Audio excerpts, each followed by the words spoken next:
Sino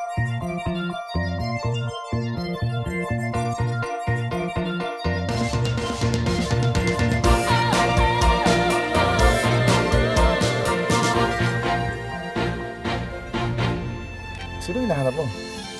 Hinahanap po namin yung kaibigan namin na Gayas, Lucas Infante. Si Lucas? Bakit kilala niyo po ba siya? Oo. Dati kong boss yung papa niya. Rafi! Hi, Me. Kamusta? Ito, okay lang. Wala si Lucas. Naglayas ang anak mo. Pag makita ka siya, humanda siya sa akin. Kapatid niyo po ba si Mr. Ben Gomez? Kapatid ko nga siya. May problema ba? Meron po kasi siyang bagong kasong kinasasangkutan ngayon, kaya hinahanap po namin siya. Ano sabi mo? I love ako sa'yo, basta eh. Kaibigan ang tingin ko sa'yo. Mahirap ba sabihin na I love you too? Sarah, ayoko ito mapahiya pero... Oo na, huwag ka na mag-explain. Alam ko na. Siguro gano'n lang talaga. Normal naman yun, di ba? Minsan, okay ka. Ayos na ayos ka. Honor student ako. Pero minsan, siguro talagang bad trip lang. Parang ngayon. Sige, medyo kasi late na pala eh. Sarah,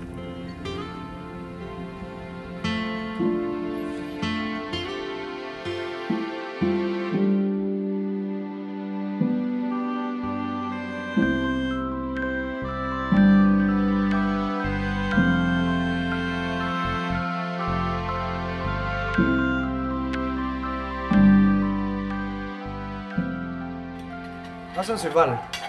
Ay, nako, maagang umalis. Maghanap daw ng trabaho. Since kagabi nakatulog na ako, kakahintay sa'yo. Saan ka ba nagpunta? Ano po? Hanapin po kasi sana namin ni Basti si Lucas eh. Bakit ba? Ano man nangyayari dyan kay Lucas? Naglayas po kasi. Tapos madulog niya sa papa niya. Pero, hindi na kami natuloy ni Basti kasi may nakita po ako ng di sinasadya. Si Uncle Ben po. Andito si Ben? Opo. Niyaya niya nga po pero ayaw niya po kayo makita. Sabi pa nga po niya, wag raw po pagsabi na nagkita kami. Tsaka bakit ganun, Daddy? Parang ayaw niya pag-usapan yung mga infante. Cindy? Wala bang iniwanan na address sa yung Uncle Ben mo? Wala po. Nagmamadali pa nga pong umalis. Andiyan po yung service ko. Sige po ah. O sige, ingat ka.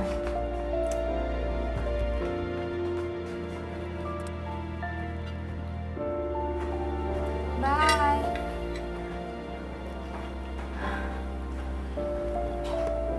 Roberto, paano yan? Nandito daw si Ben. Sinabi ko na sa kanya, huwag siya mapapakita sa atin. Ako kinakabayan sa inyo eh.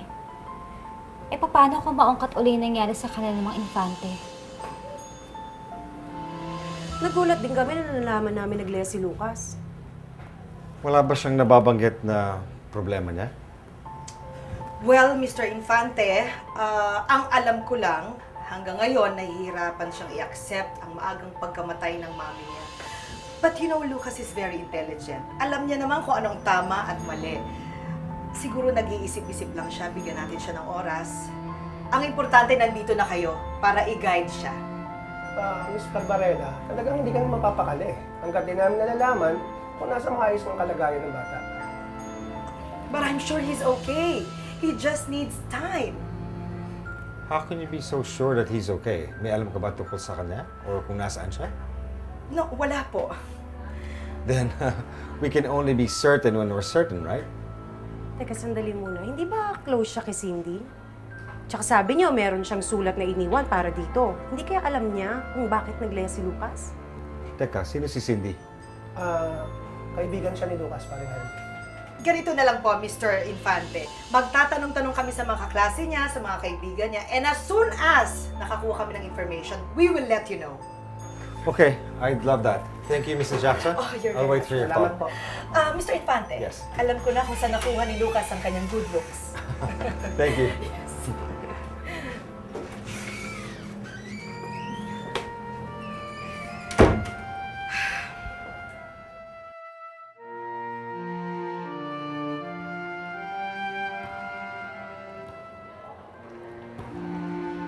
Excuse me. May kilala ka bang Cindy Gomez? Opo, classmate po namin siya. Baka po nasa kantin. Sa kantin? Sige. Sige po. Thank you. Uy! Meron naman ako ng project natin sa biology. Sure. Pero siya nga pala. Hinahanap ko ng daddy ni Lucas. Ha? Talaga? Asa siya? Sige, thank you ah. Sir! Uy! Sir!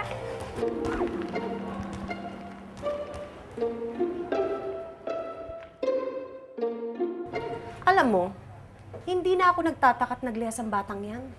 Noon pa man talagang nagre-rebelde na yan. Miss Di Makulangan, bakit kaya nagre-rebelde ang isang bata? Siguro meron silang mensaheng gustong iparinig sa kanilang mga magulang. What do you think?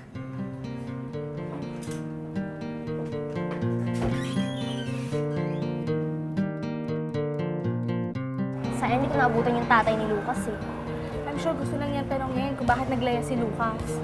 Siguro nabanggit nung ninong niya na magkaibigan kay dati. Siguro nga. Pero sana magkausap kami eh, no? Marami akong gustong itanong sa kanya, gustong sabihin. Gustong sabihin sa kanya na sana naman alagaan niya si Lucas. Oo, tama ka dyan. Wait na, kain muna tayo. Break na eh. Magugutom na ako. Lagi naman eh. Oo nga, halika na kasi. Nako, buti na lang pinayagan ako ni Miss T na mag-leave habang hinahanap natin si Lucas. Sana may makita tayong mga bagay na maaaring magturo sa atin kung nasan si Lucas. Meron naman siguro.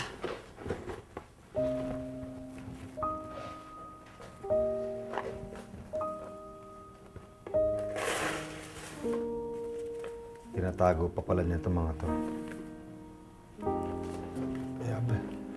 Ako nga, hindi ko alam eh. Ikaw pa. Alam mo, hindi pa rin niya makalimutan ang pagkamatay ni Olive. Siyempre naman, close na close yung batang yan sa mami niya eh. Kaya palagay ko dyan ang gagaling lahat yung angst niya eh. Aba, isipin mo naman. At tapos, at nagsarado yung kaso eh, hindi natin nalaman kung sino pumatay. Alam mo, tsaka na natin isipin yan. Ang importante, mahanap natin si Lucas.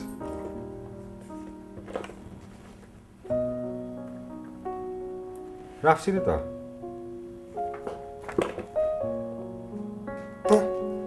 Di ba kilala to? Cindy Gomez. Ito yung gusto mong makausap sa school, kaya lang nakaalis na. Cindy Gomez? Oo. Hindi mo natatandaan to, pare ko? Ito yung dating kaibigan ni Lucas dun sa beach house niyo. Ako, sobrang nag-iyakan tong mga to na magkahiwalay sila. Cindy.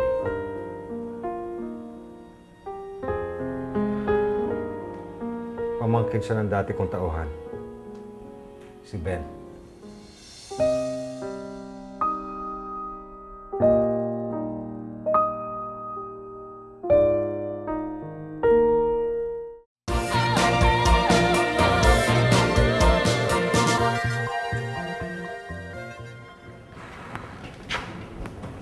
Sarah. Oh, dumating mo pala yung tatay ni Lucas? Oo, kagabi lang. Nagalit nga, nalaman naglaya si Lucas eh. Ganun? Eh, di ba nga dapat mag-worry pa siya para sa anak niya? Ganun talaga yun. Kaya nga lagi nang nag-iimo yun si Lucas eh. Kawawa naman pala si Lucas. Sana makausap ko yung papa niya eh. Nandun pa siya sa inyo? Oo, nire-renovate pa kasi yung bahay nila eh. Pero naku kung ako sa'yo, munang itry na kausapin yun. Kasi iba yung ugali nun eh. Lalo pa ngayon, baka mapahiya ka lang. Siyempre mainit yung ulo nun kasi nga, di ba nagdaya si Lucas? Anak siya ni Robert Gomez. Naku, hindi pa nga ligawan ni Lucas yan eh. Palagay ko nga, sobrang in love yung anak mo dyan. Rafi, dapat hindi mo hiniyaang malapit si Lucas sa babaeng to. Bay, bakit naman hindi? Ano bang problema? You know what? This is all a big mistake. Hindi ko dapat pinabalik si Lucas dito sa Pilipinas eh.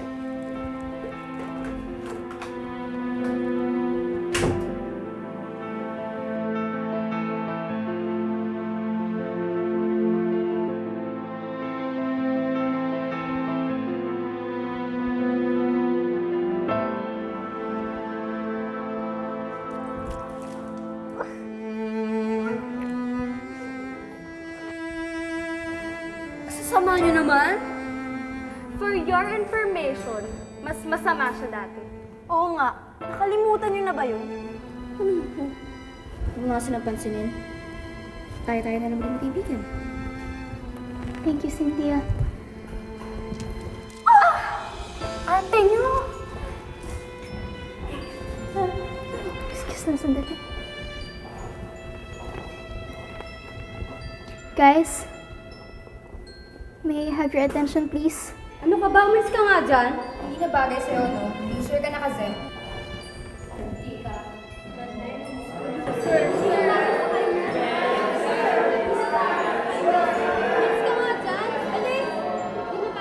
Okay lang na sabihin niyo sa akin yan. Bad-bad ko naman talaga dati, di ba? Pero lahat naman siguro ng tao pwedeng magbago. Kahit ako.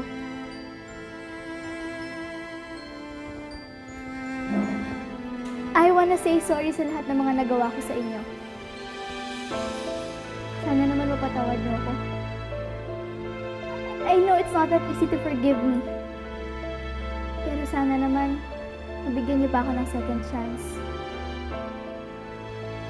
I am really sorry for everything I've done. I'm sorry. Gusto ko na rin maging friend kayong lahat.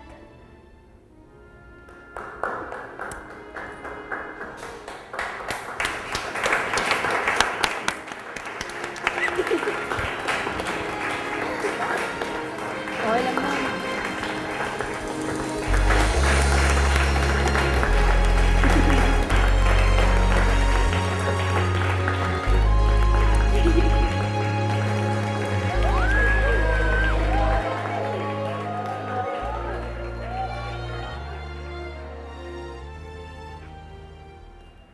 Jimbo, lunch tayo, tara. Treat kita. Next time na lang, bro. Kanina pa text sa akin si Joey eh. Napapakilala daw sa akin ng chick. Chick? Oo eh. Matagal na raw nagkakagusto sa akin. Malay mo, magustuhan ko rin, di ba? Sige.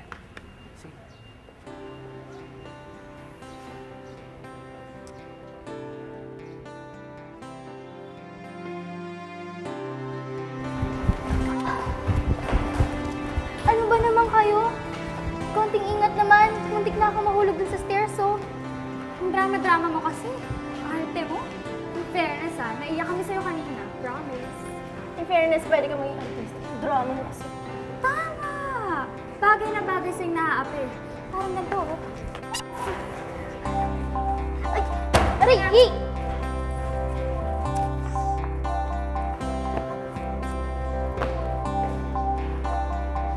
Sandali. Tulungan na kita.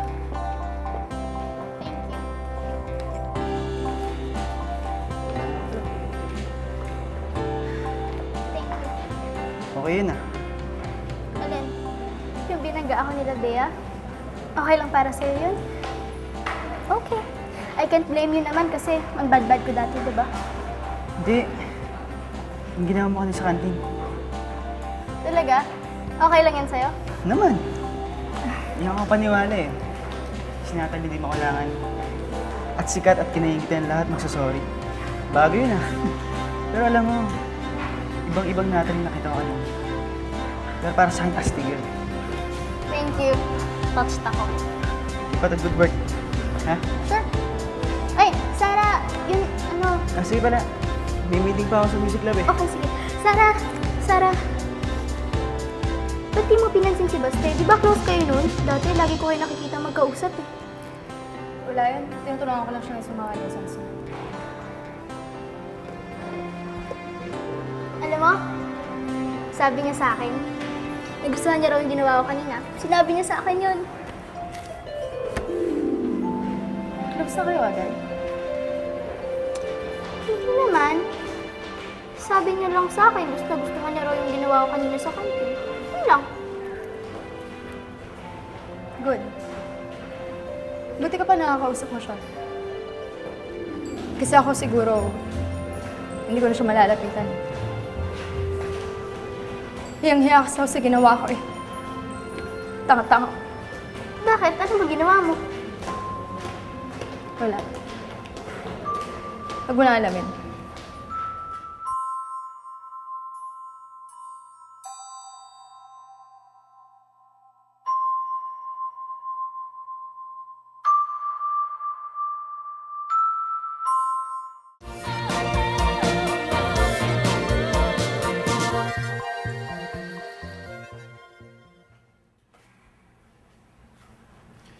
Cindy, wala pa ba si Lucas? Hindi pa nga po siya nahanap eh. Pati nga po yung papa niya, umuwi pa ng Pilipinas para na mahanap siya. Ha? Si Jaime Infante? Nandito na? Opo. Gusto ko po sana siya makausap para kay Lucas. Anak, huwag mong gagawin yun. Pero Daddy, baka naman napakiusapan ko siya na alagaan naman si Lucas. Nako, makinig ka na lang sa daddy mo. Saka isa pa, hayaan mo ang mga infante sa problema nila. Hindi makakabuti sa'yo kung makikipag-usap ka kay Jaime Infante. Bakit po? May problema po ba? Wala naman. Basta makinig ka na lang sa payo namin.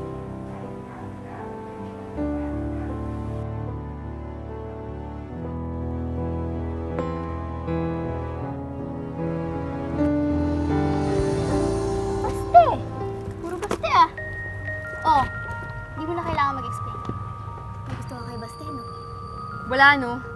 Sus, deny, wala. Obvious na kaya. Tingnan mo yung tsura mo, nagbablush ka. Natalie, wala talaga. Wala akong gusto kay Baste. Tsaka, hindi naman yun yung dream boy ko eh.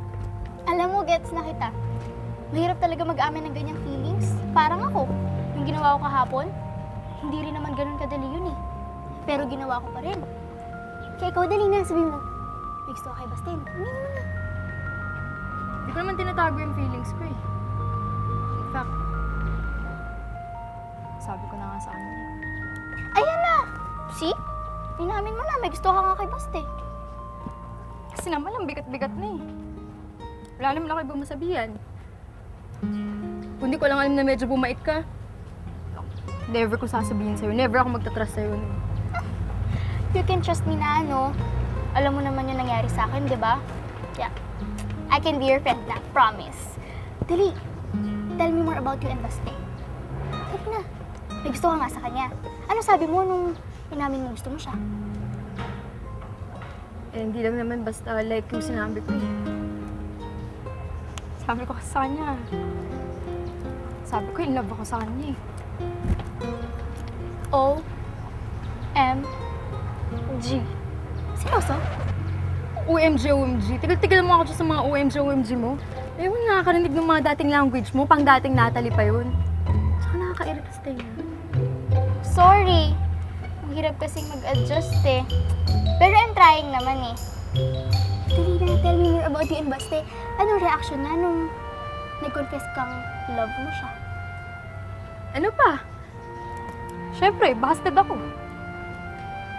Ouch! Sorry. Ay! Sorry. Talagang sorry.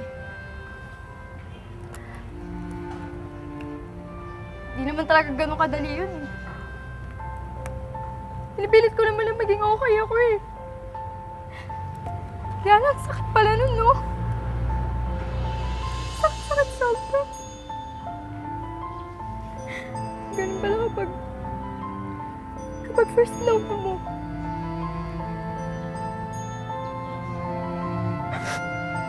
Don't cry na. Ka na, umiyak, ano ka ba? Ilipas din yan. Pero hindi ko naman talaga alam yung feeling kasi hindi ko pa natatry. Pero basta huwag ka na umiyak. Oo, sige, halika dito o tuloy ka. O tatawagin ko lang si Sir Rapi, ha? Ay, Sir Jaime, si Cindy po, kaibigan po ni Lucas. Cindy? Tama, ikaw yung nasa picture. Cindy Gomez, right? Opo, ako nga po yan. Gusto ko kayo makausap eh. Kung pwede lang po sana.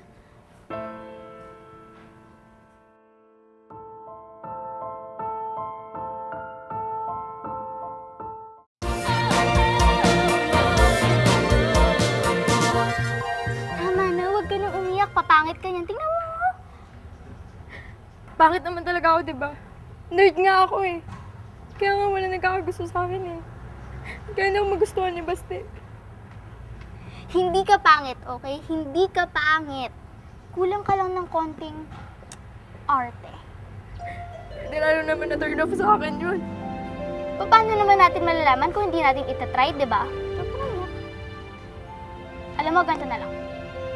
Total, friends na rin lang naman tayo, di ba? Magtulungan tayo.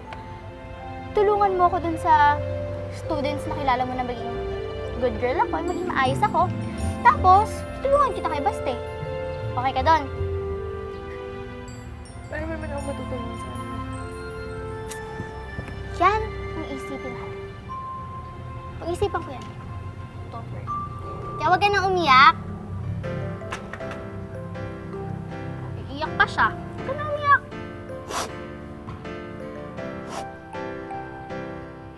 Huwag ka nang umiyak. Ano ba?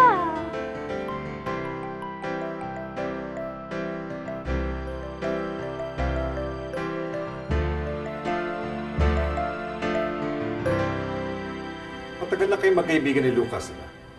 Opo, nakilala ko na nga po yung mami niya eh. Alam mo, Cindy, simula ngayong araw na to, ayoko na makita pagmumukha mo dito. Teka lang, bakit po? Dahil hindi ka makakabuti para sa anak ko. Kaya mabuti pa, umalis ka na. Di ba parang unfair naman yata yun? Tsaka, paano na po rin nakasiguro na hindi ako makakabuti para kay Lucas? Lagi po siya malungkot kasi feeling niya mag-isa lang siya. Nawala na po yung mama niya tapos malayo pa kayo sa kanya. Kaya nga po siya umalis ngayon dahil sa inyo eh. Iya, kung magsalita ka, parang marami kang alam na sa pinagdaanan namin mag-ama. Matagal ko na pong kaibigan si Lucas. Kaya marami na po ako alam tungkol sa kanya. At alam ko rin na kailangan niya ng pag-aalaga gaya sa inyo. Huwag mo kong turuan kung paano ko aalagaan ang anak ko. Naintindihan mo? Bata ka lang. At isa pa, wala kang karapatan. Alam ko pong bata lang ako pero may malasakit po ako sa anak niyo. Kaya nga po nakikipag-usap ngayon sa inyo eh. Kailangan niyo po kayo. Cindy, ayoko na makapagkaibigan ka pa sa anak ko. Naintindihan mo?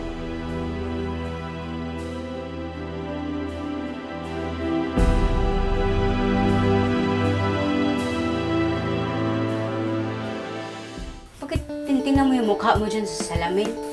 Wala po, Nay. Kitang-kita naman sa mukha ni mo nga, nag-iisip ka nga, nalulungkot ka. Sasabihin mo na ako, wala. Ano na naman ang ginawa ng Cindy na yon sa'yo? Matagal ko na pong pinipilit na iwasan si Lucas pero ngayon, I'm sorry kasi alam ko na mas kailangan niya ako ngayon. Akala ko magkaibigan lang si Cindy at si Lucas. Teenager eh, syempre, magkakagusto siya. Magkagusto na siya kahit kaninong lalaki. Wala akong pakialam. Huwag lang kay Lucas. May problema po kasi yung friend ko eh. Pag kinakamusta kita, hindi ka kumikibo. Kung noon pa naman, pinagbawalan mo makipag-ibigan si Lucas sa Cindy Gomez na yan, hindi tayo magkakaproblema ngayon. Ikaw lang ang gumagawa ng problema.